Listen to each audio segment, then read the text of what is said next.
love how I'm hailed as both a literal genius and one of the most retarded guys alive at the same time.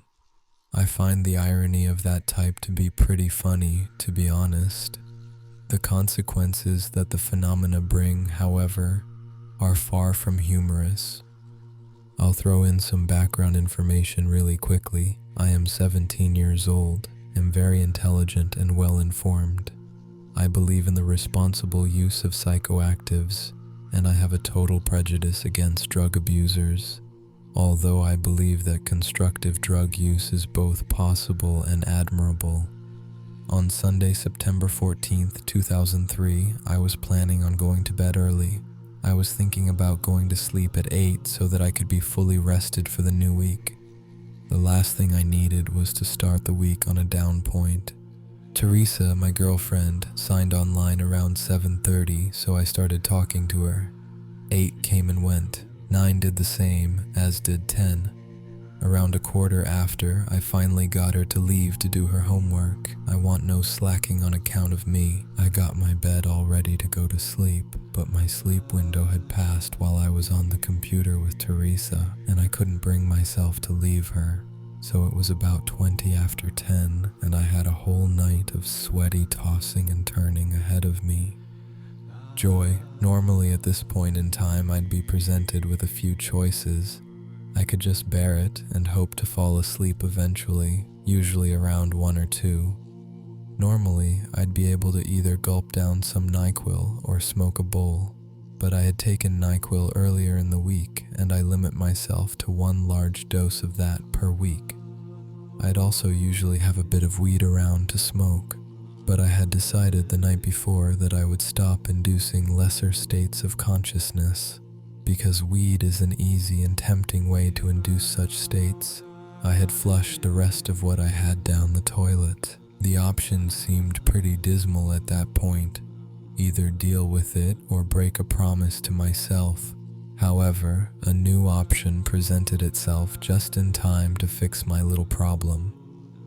I had quite a bit of that 5-MeO-DMT left, at least 350 milligrams of the 500 milligrams that I purchased, most of which was lost when I knocked the vial off of my desk one night, and that stuff makes me feel energetic but allows me to sleep at the same time. Taking into consideration the fact that I had woken up feeling good after doing it during the few times that I had used it, I thought it sounded like an acceptable choice. That, combined with my amazing experience the previous night, convinced me I'd do a little 5-MeO-DMT and then go to sleep.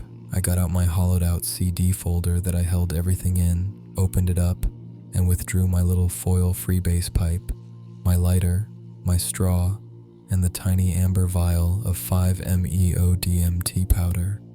I poured in a small amount, just enough to get me in the sleep state that I was aiming for.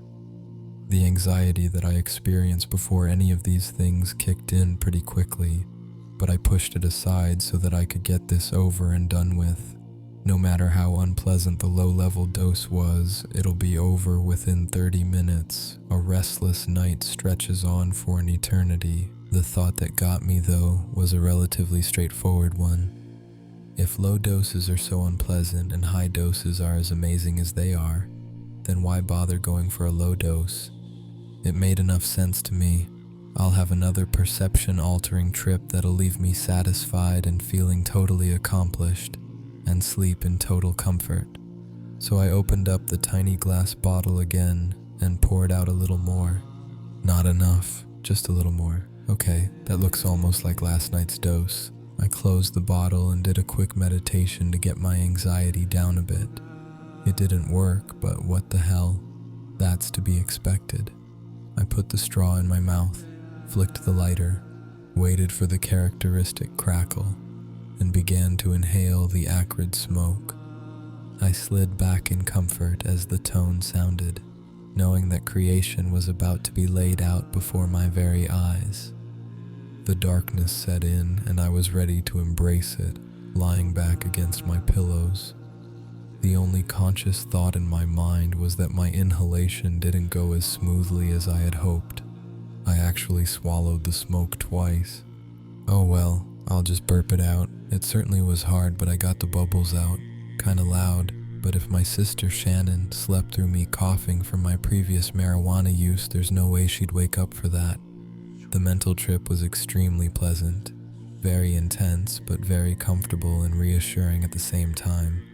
All of a sudden, my room seemed especially bright. I sat up and looked to the source of the light and saw my mother standing in my doorway, tears in her eyes. "Eddie, what did you take?" "Mom, it's okay. I'm fine. Just leave me alone and I'll be okay in an hour." This was true, by the way. "No, it's not okay. Tell me what you took." "Mom, seriously, I'm okay. Just let me go to bed." "What did you take?" It was about then that I noticed the phone in her hands. My father rushed around the corner, and the sight of him quite effectively conveyed the message that things were not okay. And even if I was currently fine, I wouldn't be in the morning when they got through with me. I tried to reassure them that I was okay and that I hadn't taken anything, and they informed me that poison control and 911 had been called several times. I begged for them to call them back and tell them that it was a false alarm or something, but that was obviously not going to happen. We walked out into the family room and talked while we waited for the ambulance and police to show up. If they would have waited an hour, everything would have been fine, but telling them that was the last thing I should have done at that point. Within a couple minutes, the paramedics came in and checked me out.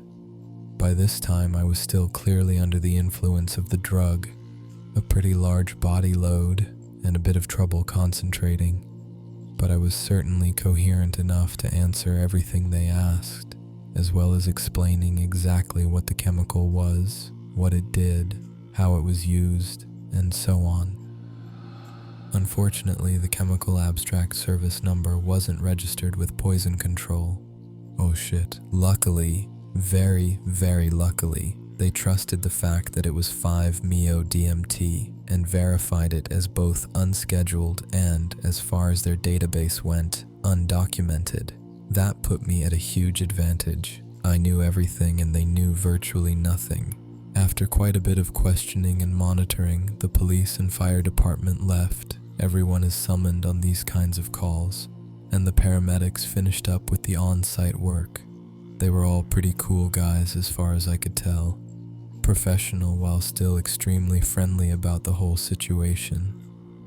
I walked out to the ambulance as the others were leaving. There were 2 police cars, a fire truck, a mobile poison control unit, and the ambulance in my driveway at the time. I was strapped into the ambulance bed. On the way there, I spoke with one of the paramedics about teenage drug abuse, my drug use, my beliefs on the use versus abuse argument, and admitted the folly in my judgment. As I said, he was a very nice guy.